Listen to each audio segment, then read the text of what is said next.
হে guys, আসসালামু আলাইকুম। This is ডেট সাকিব। গাইস, আজকে আমরা যাচ্ছি ঢাকা থেকে চাঁদপুর। কালকে রাত্রে আসলাম, এখন আবার যাইতেছি।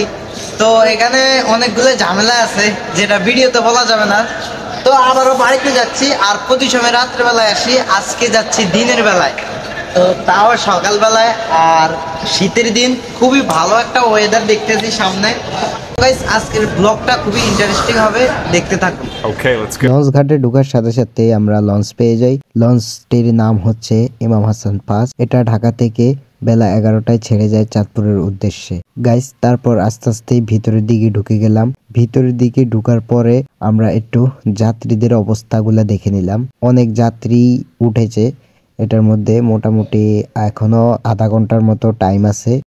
যেহেতু এখনো আধা ঘন্টার মতো মোটামুটি টাইম আছে, সেহেতু আমরা লঞ্চের পিছন সাইডের ছাদের মধ্যে উঠলাম। উঠে একটু আশপাশটা এবং সাইডের যে লঞ্চগুলা ওগুলো একটু দেখে নিলাম।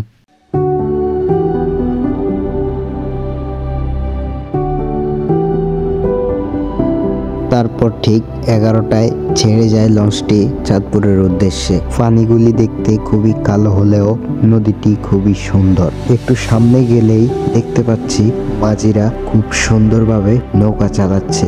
মাঝিদের নৌকা চালানো দেখে খুবই ভালো লাগতেছে। আশেপাশের ভিউগুলাও খুবই সুন্দর।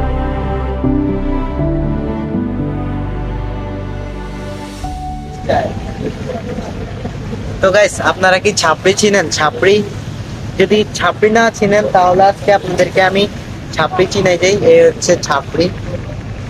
এই যে টিকটকার গাইস, টিকটকার করে দেখতে পারি না। তারপরও এই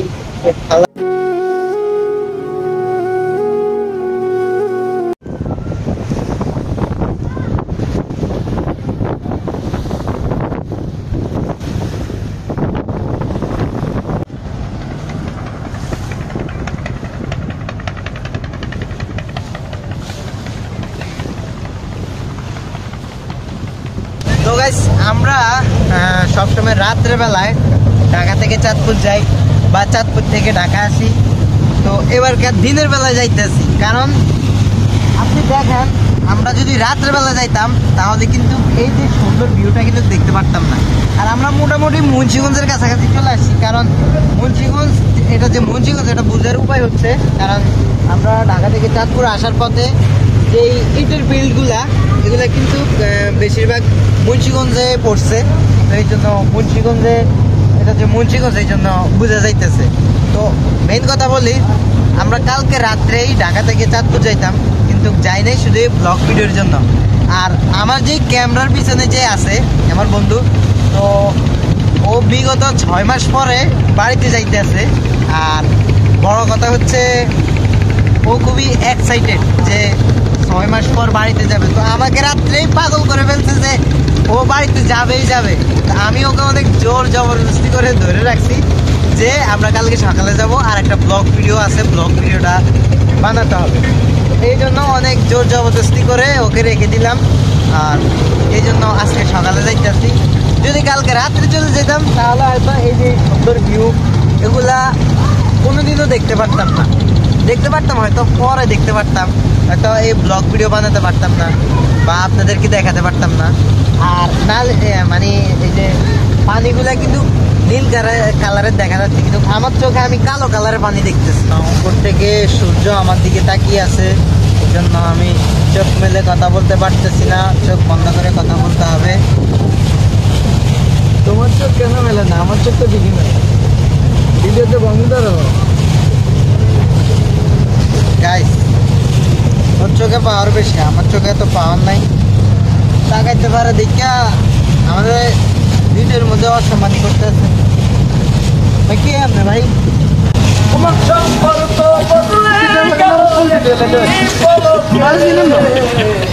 না, আপনারা চিন্তাম করতে ছিলাম না। তো গাইস, অবশেষে আমরা মুন্সিগঞ্জ ব্রিজের কাছে চলে আসছি। তো সামনেই হচ্ছে মুন্সিগঞ্জের যেই লঞ্চ ঘাট, মেন লঞ্চ টার্মিনাল হচ্ছে সামনে। আর ব্রিজটা দেখেন একবার, ব্রিজটা একটু দেখাও।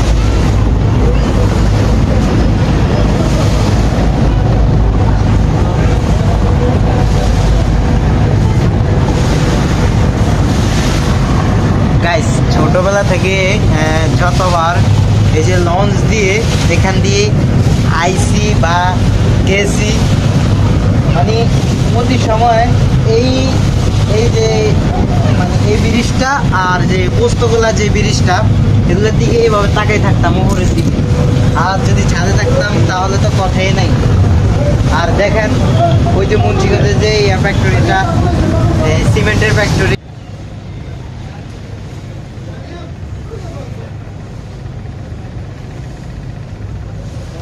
আর গাইস আমি এর কথা বলছিলাম, তো এদিকে গাইস কালকে রাত থেকে আমারে খুব ইয়া করতেছে। কি কি হয়েছিল একটু একটু বলো তো ভাইয়া, বিস্তারিত বলবো? হ্যাঁ বিস্তারিত বলো। তোমার টিকটকের চশমা খুলে ফেলো। আমি সাকিবের কাছে আসছি কালকে রাত 8টা বাজে, কথা ছিল রাইতে লঞ্চে যাইব। যাক গেল, রাত্রে যাবে না সকাল যাবে, সকাল ভোরে 6টার দিকে ঘুম থেকে উঠবে, ওইটা বাহির হবে।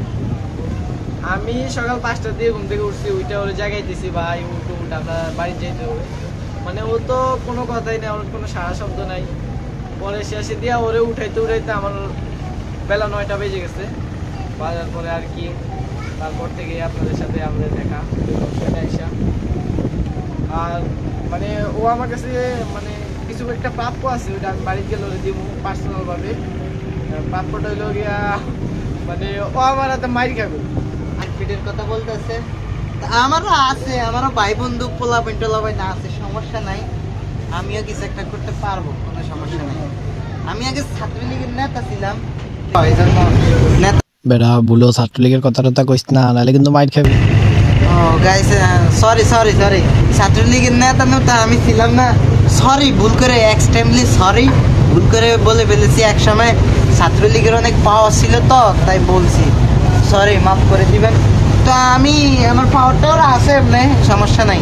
মারামারি আমি পছন্দ করি না, তারপরেও দেখি।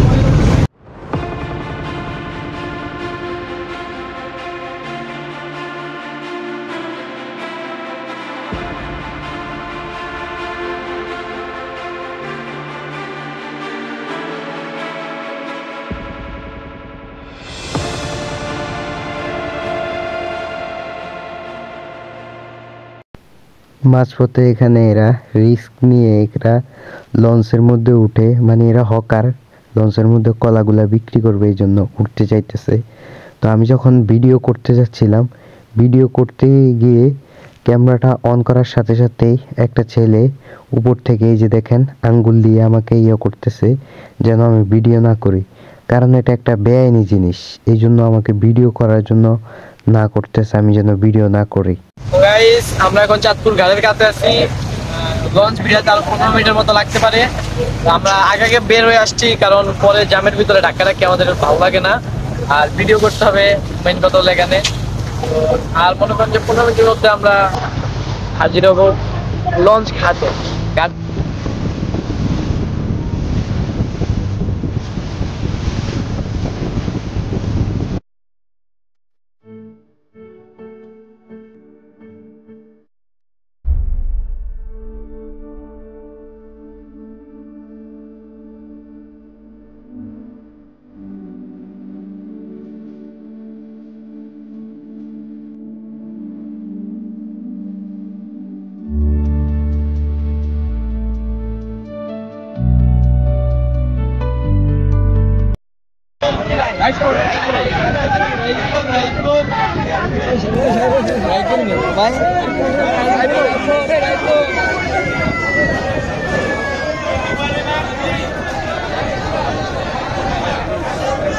অনেক অনেক ধাক্কা ধাক্কি করার পরে তার কষ্ট করে নামলাম, দেখলেন তো।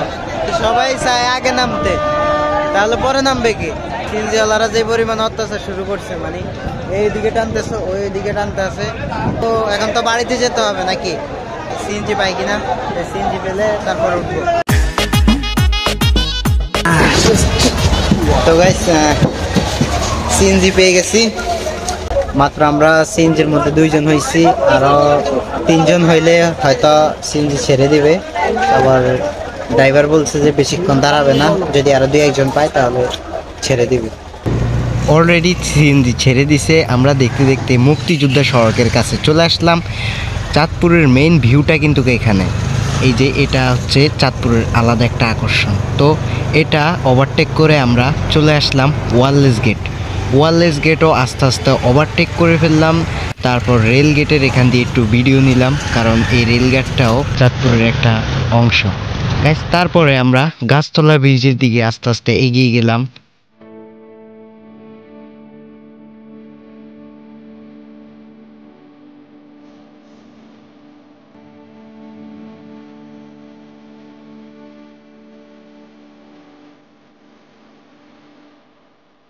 গাইস, পরবর্তীতে সিএনজিওয়ালা আমাদেরকে জায়গা মতন এসে নামিয়ে দেয়। তো যেহেতু ওখান থেকে আমাদের বাড়িতে যেতে হবে, সেহেতু আমরা একটি অটো ভাড়া করে অটোতে উঠে গেলাম। আর অটোতে ওঠার সাথে সাথেই একটা জিনিস দেখতে পেলাম, সেটা হচ্ছে এই কুকুরটি। কি দেখেন, এই কুকুরটি আমাদের অটোর আগে দৌড়ে দৌড়ে যাইতেছে। মূলত একজন কাকা আমাদের সাথে একসাথে অটোতে উঠলো। তো উনি যেখানে যাবে আমরাও সেখানে যাব। তো এই জন্য কুকুরটি দৌড়ে দৌড়ে আমাদের সাথে সাথে আসছে, কাকার পোষা কুকুর এই জন্য। তো গাইস, আমরা আস্তে আস্তে দেখতে দেখতে আমাদের গ্রামের কাছাকাছি চলে আসছি। তো গাইস, ফাইনালি চলে আসলাম নিজের গ্রামে। আর একটু নার্ভাস ফিল করতেছি, কারণ একদিন পরে আবারও বাড়িতে চলে আসলাম। আর গাইস, আজকের ভিডিওটা এ পর্যন্তই। সবাই ভালো থাকবেন, সুস্থ থাকবেন। আর ভিডিও ভালো লাগলে অবশ্যই লাইক, কমেন্ট, শেয়ার এবং সাবস্ক্রাইব করে দিবেন।